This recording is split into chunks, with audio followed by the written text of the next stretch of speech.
The first time I saw Princess Lysara of the Valen Dominion, she was standing in the middle of docking Bay 12, surrounded by security drones and shimmering blue light.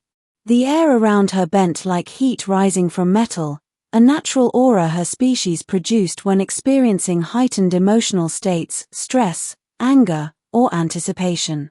Later, I'd learn hers was anticipation. At the time, I assumed she simply hated being on a human-run station. I was a simple Xenotech repairman back then. Evan Grayson, Level C contractor, certified in hull welding and civilian Starliner maintenance. Nothing special. Nothing political. Nothing dangerous. Yet the day I nearly slipped off a maintenance rail and accidentally kissed the alien princess. Yeah, that day changed everything. It began with a contract I wasn't meant to take. To this day, I still don't know if fate pushed me toward her, or she had sensed me long before we met. Beginning a job I shouldn't have accepted. Station Morolite wasn't glamorous, but it paid the bills. I spent most days repairing exterior panels, tightening grave anchors, and logging complaints about technical misconduct because customers didn't like hearing that they broke their own ship. But one morning, Commander Rear, station security chief and chronic overworker, called me to her office. "Evan," she said without looking up, fingers flying across her tablet. "We need you in Bay 12. Priority 1. Priority 1? I frowned. Did the dock collapse?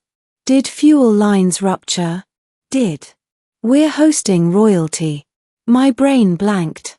Human royalty? No. Oh. She finally looked up, and that's when I knew I was screwed. The Dominion's princess is arriving, Rear said.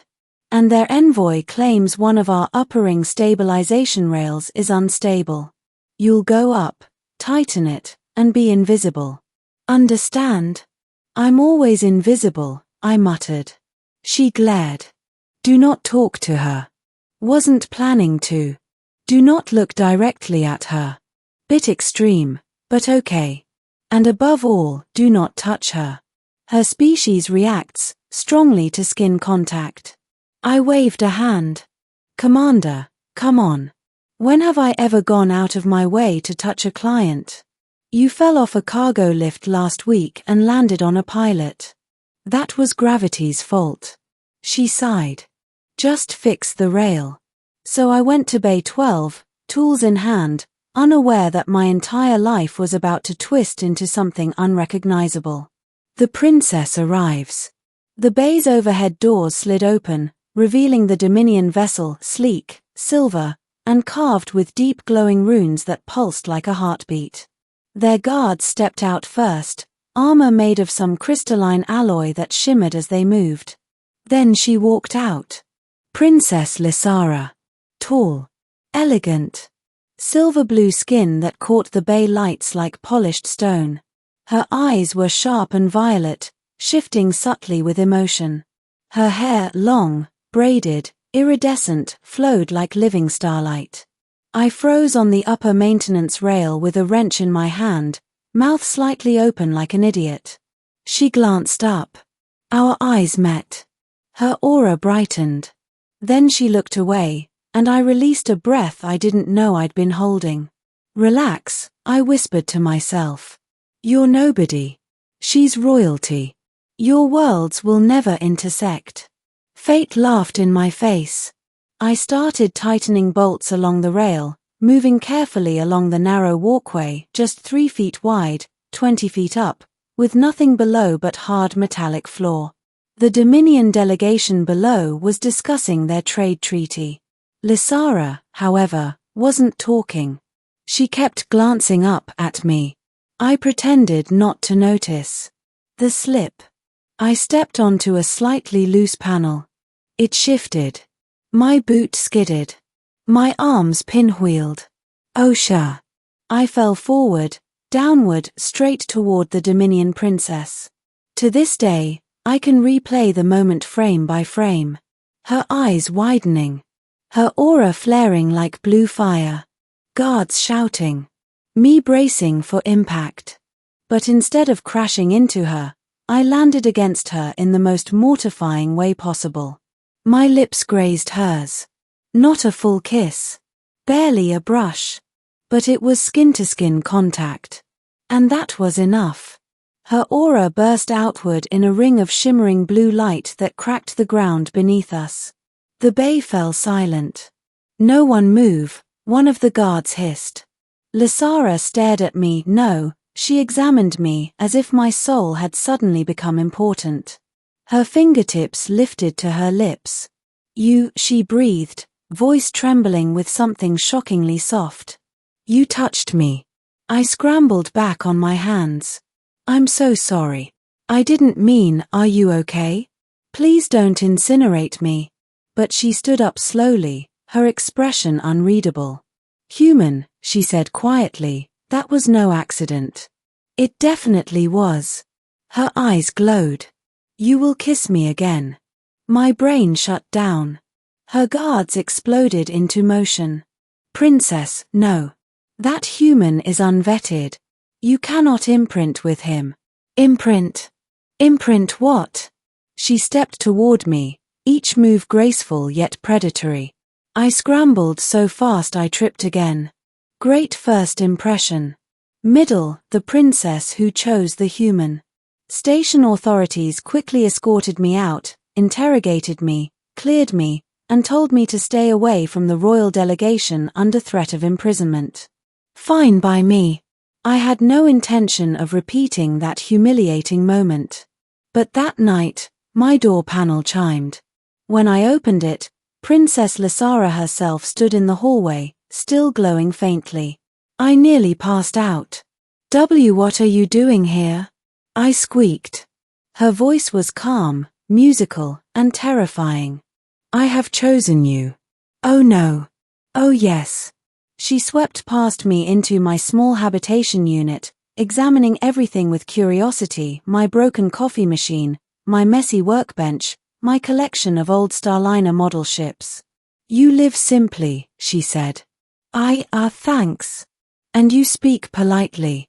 Even in fear. Good traits. I'm not trying to be good, I'm trying not to die." She turned to me, expression softening. "My touch response is complicated, human. Our species forms connections through contact. Kissing is rare, sacred, powerful." I gulped. "So when I fell on you, it activated our bonding instinct. I am so sorry." She stepped closer, eyes glowing. "Do not apologize. I found it pleasant. Pleasant." My heart malfunctioned. "But," she continued, "the first touch was accidental. The first kiss was not intentional. Our laws require a chosen partner to confirm willingly." "Oh, good. Because I'm not a part of any. So kiss me again." I choked. "Princess Lysara, I can't do that. Your guards will kill me." "They will not. I command them." "That's not comforting." She tilted her head. "You fear me?" "Yes. Very much." She stepped closer. "And yet, your heart quickens when I approach." "Traitorous heart." She smiled a slow, beautiful, deadly smile. "You will kiss me again. Perhaps not tonight. But soon." Then she left. As if she hadn't just detonated my sanity. Days of tension. The next 3 days on the station were awful. Everywhere I went, she was there. Standing silently in hallways. Observing me from across the cafeteria. Watching me work in the maintenance bays. Her aura constantly glowed when she looked at me. I avoided her like she radiated deadly radiation, because as far as emotional consequences were concerned, she did. Station personnel whispered rumors. "Did you hear? The princess is following a human. They say she imprinted on him. He must be doomed." I definitely felt doomed.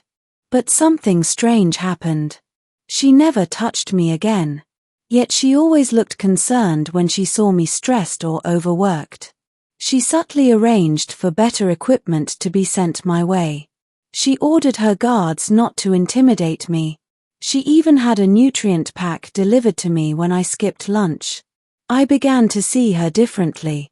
Not as a terrifying royal force of nature, but as someone lonely. Someone who didn't fit within her own palace's expectations. Someone who unbelievably wanted my company. The second kiss. It happened in the observation deck overlooking the nebula fields. I came there to think. To breathe. To escape. She appeared silently, standing beside me. "Evan," she said softly, "you still fear me." "I don't fear you," I said. "I fear hurting you. Or ruining your political life. Or making a mistake." She looked out at the stars. "My marriage is predetermined. My father wishes me to bond with a Dominion general. A man I feel nothing for. A man who sees me as a prize." "I'm sorry," I said.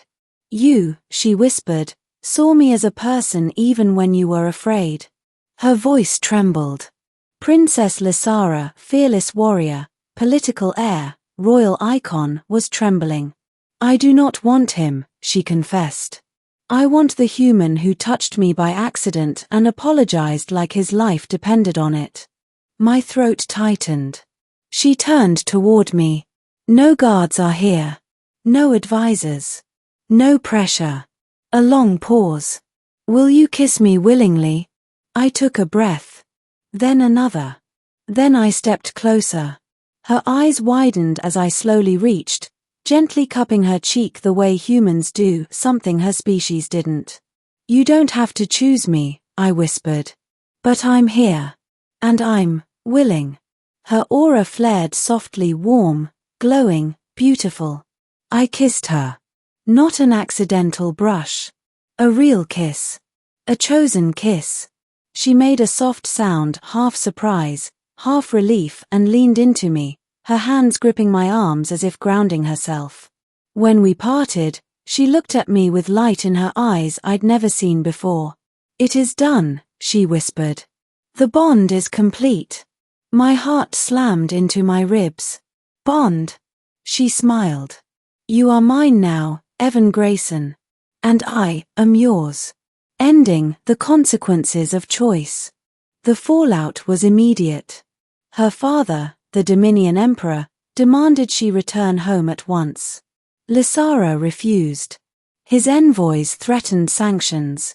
Station Morolite panicked. Human diplomats scrambled.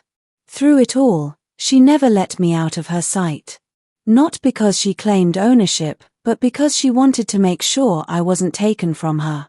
"Do you regret kissing me?" she asked one night. "No," I said truthfully. "But I regret making your life harder." She touched my hand gently, her species' sign of devotion. "You made my life mine." In the end, something unexpected happened. The Dominion Council intervened. They ruled that since she initiated the bond and I reciprocated, the union was valid regardless of political inconvenience. Her father, cornered by tradition and law, begrudgingly accepted. On the day she left the station, she turned to me. "Evan, come with me." "Are you sure?" I asked. "Your world, your life, it's different from mine." She extended her hand. "You kissed me twice, human. I have no intention of letting you go now." I laughed softly, took her hand, and stepped into the ship, into a future I never imagined. Epilogue: The Human and His Princess. The moment we arrived at the Dominion homeworld, everything changed.